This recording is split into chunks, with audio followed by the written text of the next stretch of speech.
I'm starting to think I've bitten off more than I can chew. This was supposed to be a nice easy landscaping job, but nothing happens at the Cranky Pat without at least a few fairy visits. So here I am in the middle of summer, trying to extend my garden while fending off heat stroke. My plan is to extend the timber edging, but there's some bloody heavy rocks in the way. So the first job of the day is to move those heavy bastards. And of course I took the sensible option and waited until it was nice and cool outside. Ha, just kidding. I did it in the heat of the day, like a chump. They weren't exactly small rocks either, and the worst part is I was only moving them a couple of metres, so instead of putting all my stats into strength, I should have gone for a bit of wisdom and rolled the thing. Apparently I'm one of those cavemen that never thought of a wheel. I did learn the lesson eventually, but by that stage I was already seeing stars, so a bit of a cool-off was warranted. My timber edging is going to go all the way along this string line, but I had a big old maple in the way, so they got a haircut first, which let me get onto my favourite task of digging a trench. Oh wait. That was my least favourite task. Conveniently, I had a terrace to fill in, which meant I could dump my dirt somewhere, and then wouldn't you know it, but I had another visit.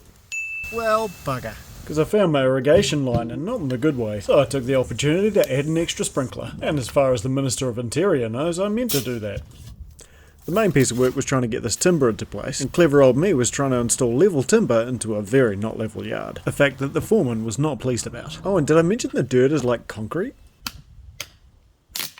So well done to past me for digging that out. Also bird. With the last fairy visit sorted, I managed to get the sprinkler system going again and could get back into laying this timber. And did so much hammering. At each end I put in a length of rebar to hold it all in place. I also booked a mulcher to take care of two birds with one stone. It'll turn my big pile of green waste into something useful.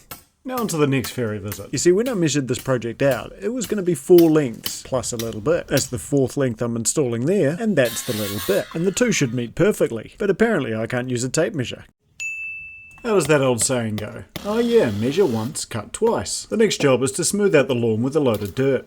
And for this job, the tipper trolley was worth its weight in gold. I reckon I did about 24 laps of the house carrying either sand, dirt or mulch. Let me know if you want some details. I smoothed out the uneven patches along with a rake. Then I got to spread my seed. Then the foreman told me to stop being a child. So with a couple of plants whacked in the ground, I got to show off my expertise with an engine. Or perhaps a lack thereof, because I spent 5 minutes trying to start the thing with the fuel line turned off.